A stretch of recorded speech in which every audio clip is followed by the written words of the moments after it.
নমস্কার বন্ধুরা, আজকে বানাবো লাউয়ের ডাঁটা দিয়ে সব সবজি দিয়ে বড়ি দিয়ে একটা শুকনো করে তরকারি বানাবো। তার জন্য লাগবে একটু রাঁধুনি নিয়েছি, একটু কালো জিরে, কাঁচা লঙ্কা আর মাসকলাই ডালের বড়ি।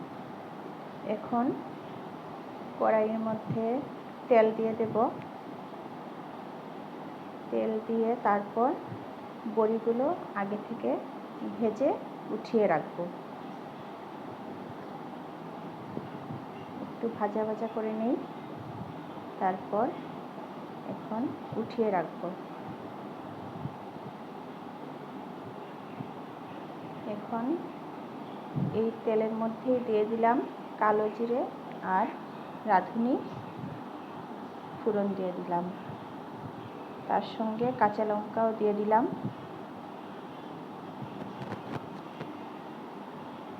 ঝালটা যে যেরকম খায় সেভাবেই দেবেন।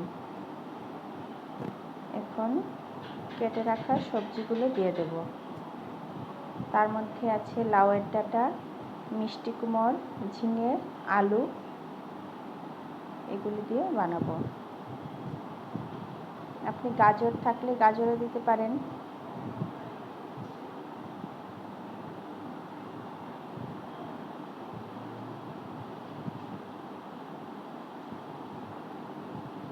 এটা আঁচ কমিয়ে একটু ঢেকে ঢেকে রান্না করব।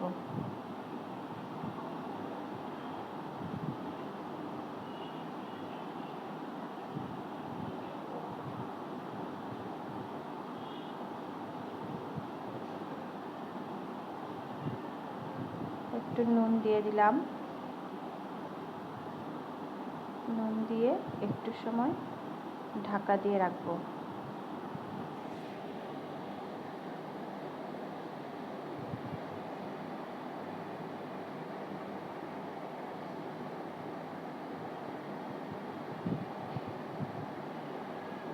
আর যারা পোস্ত বাটা দিয়ে খেতে চান তারা শুধু কালো জিরে ফোড়ন দিয়ে তারপর পোস্ত লঙ্কা বাটাটা দিয়ে রান্না করতে পারেন।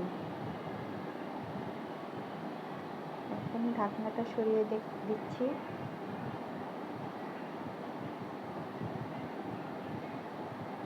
একটু নাড়াচাড়া করে দেখব, একটু নরম হয়ে আসছে।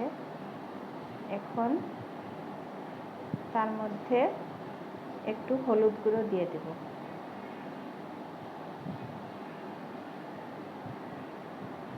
হলুদ গুঁড়ো দিয়ে দিলাম। তারপর আরেকটু নাড়াচাড়া করে আরেকটু সময় একটু ঢাকা দিয়ে রাখবো।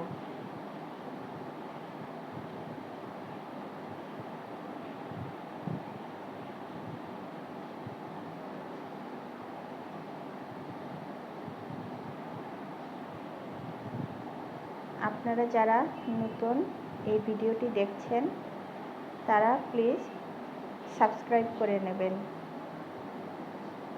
একটু ঢাকা দিয়ে রেখেছিলাম। এখন সবজিটা প্রায় হয়ে আসছে। আবার নাড়াচাড়া করে এইভাবে একটু একটু কম আঁচে একটু একটু ঢাকা দিয়ে দিয়ে সবজিটা রান্না করব। তার মধ্যে একটু করে জল দিয়ে দিলাম।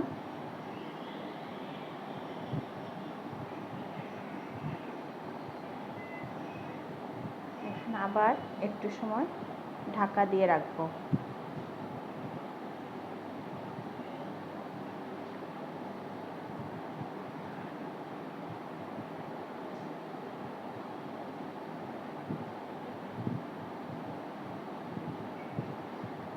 তার মধ্যে একটু চিনি দিয়ে দিলাম।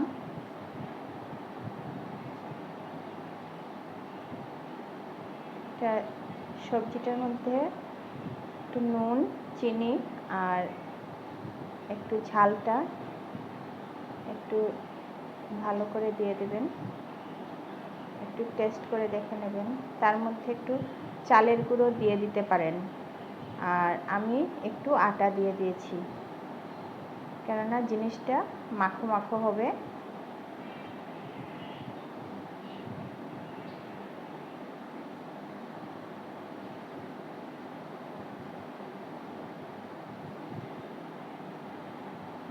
সময় নাড়াচাড়া করব।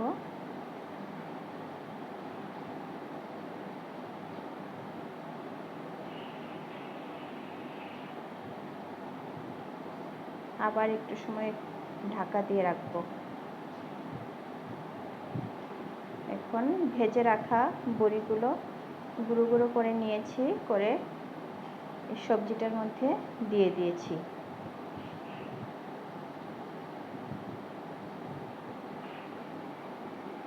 এখন প্রায় হয়ে আসছে। এটা গরম গরম ভাত দিয়ে খেতে খুব ভালো লাগে। এখন হয়ে গেছে, এখন আস্তে আস্তে নামিয়ে ফেলবো। একদম হয়ে গেছে, এই যে নামিয়ে ফেললাম।